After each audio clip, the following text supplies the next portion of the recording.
Spinning Death. And all right, I think, Clay Adams, we are live for the first ever pilot of Explain Yourself, which I went very in depth on as a podcast idea I had a long time ago, where I just bring on people who I think are cool, interesting, or just like that I can learn from. And I ask you to explain yourself. And I thought, you have a Kickstarter coming on in this, ending in an hour and a half, an hour. And I thought, let's get Clay on, let you be the pilot episode of this. Now, I do want to explain that I do not know what this is. There's no format, there's nothing. So we're going to find it out together. So I hope that's okay with you. That sounds great. I love being the test pancake. Yes, my wife would say. Yeah. So basically, what I want to say is we're bringing you on. You've got a Kickstarter. You're running for your comic Dead Skins. Now, this is a comic that you've had for a while, but am I right? Is this the comic that didn't start out as a comic? I want you to go back through the history of Dead Skins for me. Yeah, sure. So Dead Skins started out as a screenplay that Alexander O'Fleep and I started writing, or started brainstorming, I guess, way back in like 2005. And we were working on a film together. Alexander was directing it, I was acting in it, and it was shooting in Denver. And it was kind of a rough shoot. It was not a good shoot for anyone involved, I don't think. And so we were just kind of killing time and talking, and we came up with this idea that we wanted to do like a zombie Western, but this was before zombie Westerns were a thing. So we were like, at that point, we were ahead of the curve. Now we may be behind it, but we were ahead of the curve then. And we started talking about it and brainstorming. And then maybe like a year or two later, we were like, yeah, let's get serious about this. Probably like a year later. And then it took us about a year to write the draft. So Dead Skins actually was the sort of the origins of the Fried Comics universe, because PBOW grew out of Dead Skins. And that's when we said, oh, well, that idea, PBOW, that's a comic. So we'll make that as a comic. And then when we did that, we were like, oh, well, let's maybe adapt Dead Skins. Because at that point, Dead Skins had kind of like done the rounds. It had gotten some interest. But like most things in film land, didn't go, far enough or anywhere really. And we decided to do it as a comic. So yeah, it was like the first. Yeah, no, go ahead. Yeah, I'm going to stop you for 1 second. You're being very PBOW. Now we need to, we're doing this after 9 o'clock so we can say bad words. So if there are any little kiddies or people, so PBOW is Pregnant Bitches of War, which is that's right. One of the most insane comics I've ever read. But that comes out of Dead Skins. It was the one. It grew out of a subplot in Dead Skins, and I don't want to give too much away, but we wound up having this image in the book of this group of pregnant women holding guns, and we just loved that image, and we were like, oh, that should be our next screenplay, Pregnant Bitches of War. And then we cracked up at how dumb it was, and then we were like, oh, well, what if we tried to make this actually good? And it kind of went from there. Now, with these two, these are really, God, how do you explain the humor in this? I mean, it's not dark humor. It's what how do you explain it? It's sort of out there. So there's a pull quote that somebody gave us that said it was like as if Cracked or Mad Magazine met up with Dickens and added zombies and guts, I think. Okay. And I mean, that is sort of like the aesthetic, sort of like Looney Tunes, Mad Magazine. But it's also like, we also kind of pitch it like Blazing Saddles meets The Walking Dead. So it is sort of out there. Like if you like, so Alexander and I were the co-writers, and we bonded over Preacher, over the original run of Preacher when that was coming out. So if you're familiar with that book or The Boys on Amazon, that's kind of the feel that we were going for, because that's the kind of stuff that we liked. That's what we first bonded over. I feel like Deadskins, in my opinion, and this is opinion only, I think it's more of a straight comedy than either of those. I think those have comedic moments. Whereas Deadskin is, I mean, I read the first 2 issues and laughed out loud at least 5 times in each one of them, you know, which in a comic, I like comedy comics, but you rarely get 5 laugh out loud moments in a comedy comic. You usually chuckle twice, and you know, and that's okay. In my, you know, like, okay, you have the tick where you get, you know, 5 to 10 laugh out louds. But so I would, in my opinion, it's a comedy more so than Preacher, and I don't know The Boys, to be honest, but I see where you're going, because it's dark, it's gory, there's blood everywhere. So what's the concept behind Deadskins? We've circled around it. So what's the pitch for Deadskins? So the pitch for Deadskins is a Harvard dandy and his blind drunk companion are all that stand between the Old West and an undead apocalypse. This is the true story of Custer's last stand. Whatever they taught you in school is bullshit. Yeah, that's awesome. Now, what I thought, I was like, how can I explain this? I said, all right, what if Robert Rodriguez directed Deadwood, but it was a script written by a very horny Seth Rogen? That's the way I felt, like, encapsulated, because it's so goofy. But it's so gory. It's got that Dusk Till Dawn, blood everywhere. Those moments, but they aren't played for. I don't see it playing for the violence. I see it playing for the absolute hilarity of being covered up with the gore and viscera. And yeah, we were definitely going for that sort of over the top. I think that Robert Rodriguez is definitely a good comp, I guess, for lack of a better word, or like, you know, Quentin Tarantino, some of the over the top kind of violence in that. That's definitely sort of the vibe we were going for. And have you ever given this to somebody and been embarrassed when they were reading it? Only because that's like a natural reaction for a writer, I think, to be like, you know, I'm giving this to you, and good Lord, please don't judge me. But I mean, for sure, it's kind of out there stuff, and it's some people it's very much for, and then there are other people it's very much not for. Yeah, I remember Adam Sandler saying he didn't know how dirty his first record was until he played it for his parents. Yeah. Like, he had worked on it for a year, and he played it to them, and he listened to it all back to back in front of his parents. And he was like, oh my God. Yeah. And I for sure had those moments. Like, I mean, with my dad, even a couple of times, like, so in a previous life, I was a songwriter, and I would play in bands and stuff. And I remember, like, playing a song I had written that I was super proud of for him, and it was a recording we had done. And as I'm listening to it, like listening to some of the lyrics and watching the expression on his face as he, you know, is horrified, that was repeated when he was asking me, like, oh, what's this Fried Comics thing you're working on? And I'm like, oh yeah, Dad, check it out. So go to friedcomics.com, and I'm like showing him the website. I'm like, so it's Deadskins, and here's our other book, Pregnant Bitches of War. And he's like, oh my God, where did I go wrong with you? Oh, that's great. I remember I let my mom read Morte.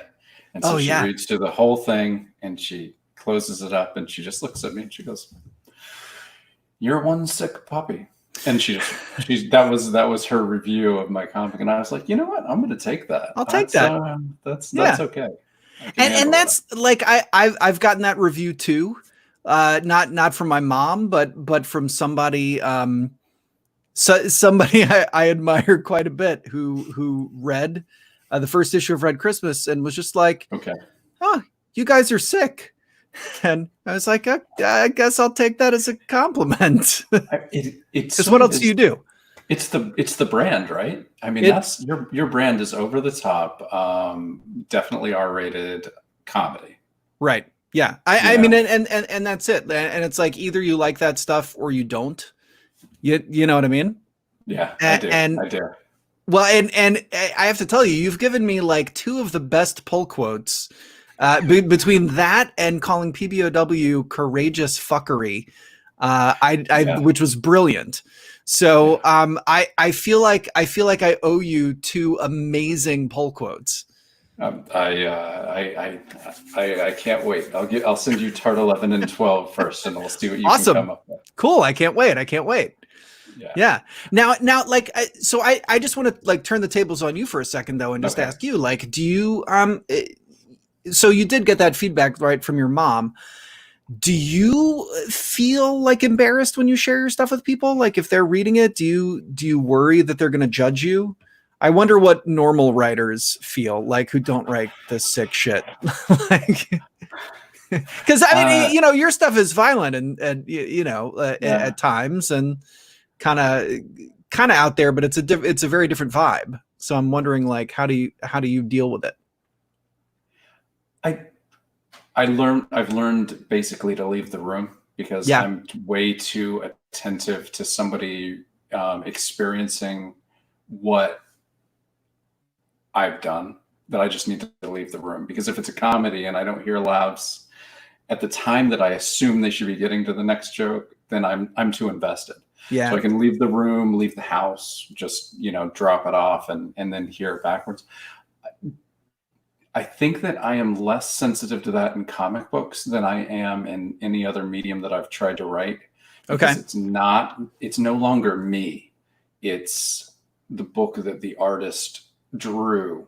The collaboration gives me a chance to be more proud of and less sensitive to the reader, because I know that my artist has agreed with me on doing this. The editor has agreed with me. We put out this thing that we believe is the best we could do in that given time in our you know, career or whatever. Mm-hmm. So if they don't like it, it's not for everybody. Right. And that's what I've definitely found that with Morte more than any other book. Is what I found with Morte is the more experience people had with comic books, Mm-hmm. the more they liked Morte. The Huh. less experience they had with comics, the less they liked it. And I thought that was really interesting because we wrote it as basically a silent, and David Bishop drew it so incredibly, but you had to know the rules of sequential storytelling to get what we were doing. Right. And you know, I was able to just like, okay, yeah, that wasn't for you, and that's okay. And I found that with comics, I can do that. But if it's a short story and somebody doesn't like it, then I'm an awful person that should go jump in a lake. Because that's all you, right? Like you're naked out there with just your prose. Yeah, that's the way I see it. Yeah. So, you know, with comics, it's like, yeah, man, the artist signed off on this. He or she wouldn't have spent 3 months to a year drawing this thing if it wasn't good. Right. So I'm like, I guess it's a shield or a barrier there, but yeah, I mean, and I do take it. And someone says, "Oh, that was sick," or "That was crazy," or "I can't believe you do that." I think that's the biggest compliment I can get. Yeah. Because then I've surprised somebody, and that's what I'm not always trying to surprise somebody, but I'm certainly trying to make it from page 1 to page 24. I want to change the emotion you had when you started the story. And you want to get a reaction. Right. And if something I drew, like we're getting darker, with Tart 10, we're down in hell and we're doing some kind of darker things. I hope you're uncomfortable with some of the things we're doing, because it shouldn't be comfortable to see torture and maiming and murder. This should be something that is off-putting, and hopefully we can another time surprise you with something beautiful, and then sometimes be funny. And, you know, so as long as I can surprise you and get a reaction, then even if it's not for you, I'm like, all right, well, we did something. Yeah. It's just if someone puts it down and walks away that I'm like, what happened? What happened? Yeah, because you want them to get to the end, like even if they're theoretically only going to read a few pages, right? Like you Right. want them to read the whole thing, right? And like get super invested. So yeah, it's it's funny, like the fun thing with Fried, because that's like everything that we do, we co-write. So it's me and Right. Alexander, and then of course, then like you say, you bring in an artist, you bring in a letterer, and other members of your team, colorist, and like they all sign off off on it. So it is like it's a collaboration, but you can't sort of point to, it's like, well, yeah, well, if you didn't like that bit, Alex wrote it. And if you're offended by anything, that was all Alex. The stuff you liked, that was me. I hadn't And thought about that. That's beautiful. that's the beauty of co-writing, Kevin. Okay. And then it's the same thing, like Fabio, who draws Red Christmas and PBOW. He'll add little things and details, and Right. and Ilaria colors it, and so she's kind of doing her own thing and adding her own thing to it, and you're right, it is very collaborative, and there is kind of a shield there, that it's like, yeah, there are other people in this band. It's not just me and my guitar. Yeah, no, that's a good point. I just this is my first time using SteamYard. I just noticed that there's comments. Charlie Stickney popped in. Hey, and what's up, Charlie?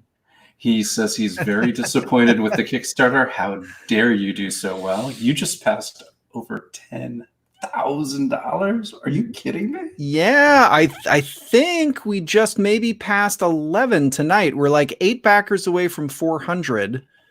I was That's obsessively wonderful. checking right before we went live, but yeah. So I have to give a shout out to Charlie, because this project probably would not have happened without Charlie. Yeah, 11K, Charlie says. That's awesome. Yeah, so Charlie, thank you for this suggestion. Yeah, so Tyler James of the Comics Launch podcast, he was the first one to kind of start to really encouraging me to do this. So in the Comics Launch, you'll get your 10%, Charlie. Of what, I don't know, but you'll definitely get 10%. So Tyler, we were in the Comics Launch Mastermind, and I had to quickly come up with a topic, and I didn't really have one, so I just sort of pulled something out of my butt, which was that, like, hey, I've got this book sitting around, it's been done for a while. You'll split the 10% of nothing with Tyler. And I was like, this book has been kind of sitting around for a little bit, and I haven't kickstarted it, and I feel like, can I pull it out now? It's like, I'm proud of it. It's a good book. I've just been kind of like chasing the new thing, though, and I feel like maybe this could do well on Kickstarter.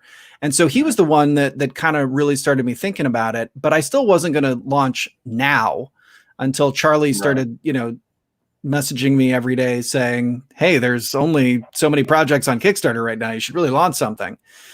And so he really pushed me to kind of do it like now. And I'm very glad that he did. Yeah.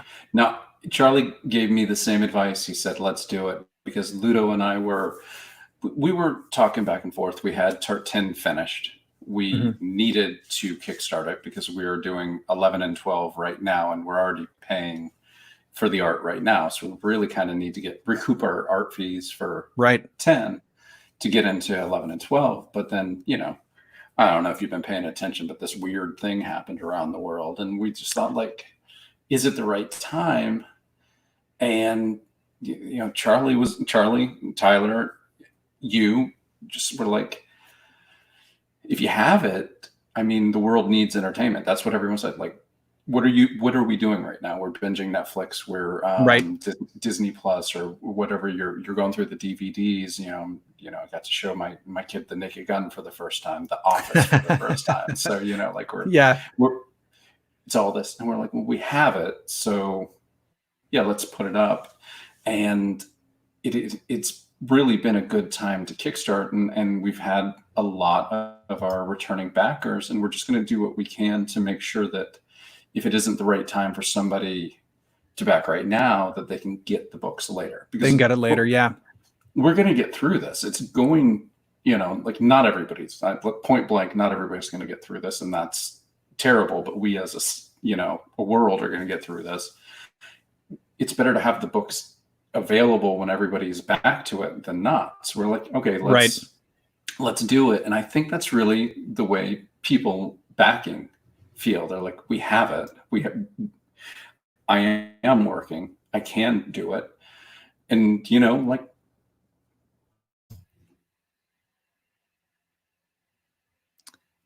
you froze there on me. Am I live? Is this a one-man show now? I think I'm losing everything froze. Oh, there you are. There you are. Okay. I was getting ready to do my one-man show. I was going to do my one-man Hamlet. It's not a Clay Adams, Kevin Joseph thing if I don't just disappear on the feed. That's right. That's right. Yeah. we for the audience that didn't see our last live thing we did together, we did a Kickstarter live a few years ago, and it was a technical disaster. Now, what are you drinking there, Kevin? What's in that glass? It's, just a little Red Zinfandel. Just a little. Very nice. Just a little.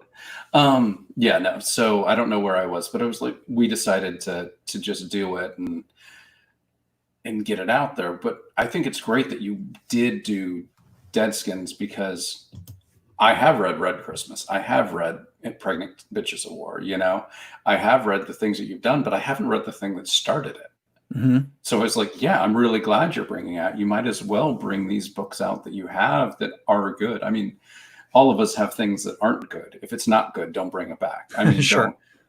Don't embarrass yourself. But I read Deadskins. I laughed my ass off. I'm like, yeah, let's do it. So, and we talked about we talked about you breaking $11,000. There is still an hour and 15 minutes. People, just because he's made $11,000 doesn't mean you shouldn't back. You should get the book if an irreverent, silly, gory, inappropriate, laden comedy comics sounds like your thing. I mean, do it, because you're going to like having the book. I know you will. And I love that you guys, how did you guys decide to do black and white and just red? How did that happen? Because the color scheme is very unique. Yeah, it's we originally were thinking about doing it this way, and I'm sure it was Alexander's idea originally. He has, when we started working together, the idea was kind of that, like, he was really strong on the visuals, and like my forte would have been the dialogue. So we kind of worked well together in that regard. And he also has a great story mind. And in fact, a lot of what I've learned about writing has come from working from him. He's just a really brilliant writer. And so I'm sure that was his idea originally. We talked about it, and then somehow we went down another path when there was another version of this book that we refer to as the Painted Desert Edition, where so Brett Nienberg, who did the colors, he had this idea to do like this really wild color scheme, and there's really not a great way to describe it. There were like the big splotches of blood everywhere, but then there were just these like wild, fancy flights of color. In fact, there was one page towards the end of the book where all the colors like came together to form this American flag, and like the whole page was in this big American flag, and like it was super cool, but it was also like we just wondered if a simpler presentation might do the story a little more justice. Right. And so we kind of went back to basics after that, and we still used his blood splatters, Right. but then just decided, we'll keep that and we'll lose everything else and make it just black and white. And we'll just go back to this original concept that we had of just very simple black, white, and red. Now, the problem when you do a black, white, and red book is that you are now doing a color book. Even if there's one color and it's not on every page, but you're paying for a full color book. Right. And, I like as a producer, that sucks. Yeah. But artistically, it really fits the book, and it's such a cool look, and I think kind of is unique and sort of stands out. So I'm glad that we did it, even if it hurt our wallet. Well, I mean, you just passed $11,000, so it might have taken you what 5 years to pay it back, but yeah, I think you finally got it back. Yeah, absolutely. It, and that's part of the great thing about like this serializing things on Kickstarter, the way that you do and Charlie does, and a few other people have been very successful at, is that you get sort of like more bites at the apple, right? To sort of build that audience. Right. Because like you hear that somebody raises $11,000 on Kickstarter, right? And like, let's pull the curtain back a little bit if anybody wants to see how the sausage is made, but it's like, it's not like that $11,000 is going in my pocket, right? I have to print the book. 10% is going to 10% is going to Charlie and James. 10% of nothing is going to right. Yeah. Charlie and Tyler James. And then like we got to print the book, and then the printer's got to ship it to us. And then, we've got to buy all of these packing supplies. And yeah, I just ordered like a bajillion Gemini comics boxes. And, then it's like stickers and whatever else, goes into this production of the box. Like I always do like a certificate of authenticity that Frida signs and kisses for everybody. And so, that's got to be printed and put in there. Yes. And kissed, which is very expensive, all that lipstick. And then we got to ship it out to the backers. And so that actually like, that's a huge chunk of that money. Or at least like a decent, a decent amount.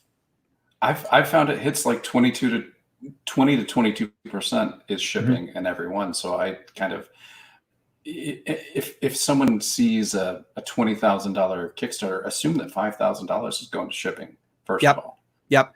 Another 5,000 is easily going to printing, and then Kickstarter gets 10%, so there's 2,000. You're down to 8,000 now. If you paid for the art, 6,000 to 8,000, you're breaking even on a $20,000 Kickstarter, right? Which is great. It's an amazing thing. It's not complaining, but no, there isn't a lot left over. Yeah, even though it looks like there should be. Right. And I think that's something that a lot of people don't necessarily understand. So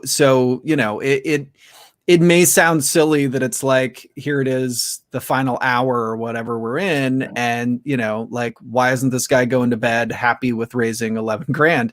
And I'm very happy with raising 11 grand, but costs are what they are. So, so we're happy to keep banging the drum and getting this thing further along. Well, I know that it is Betty by time. I don't want to keep you up, and you probably want to look at your Kickstarter one more time. For a pilot episode, I'm kind of okay. Maybe we'll figure out what this thing is. I like it. I feel like I explained myself. I think you could explain yourself too. I'd like to. You should do an episode where you interview yourself. I'd watch that. Play both roles. Yeah, one for me, one for you, one for me, one for you. Yeah. I think my wife would really expect me to do that. Well, she could interview you, right? She could. I don't know if she would. So that's an interesting question to ask her. Yeah. All right. No. All right. Good luck. Let's get you another couple backers, whatever that is. 3, 4, 6, 10. Let's get you some more backers, and Sounds let's good, close man. out strong. All right. And thank you for letting me be your test pancake. I appreciate it. This was great. I'm looking forward to more. My absolute pleasure. Maybe we'll have to get Charlie Stickney on here for one of these. That would be one fun. of these babies. Yeah. All right. Night, Clay. All right, man. Thanks. Have a good night. Thanks all.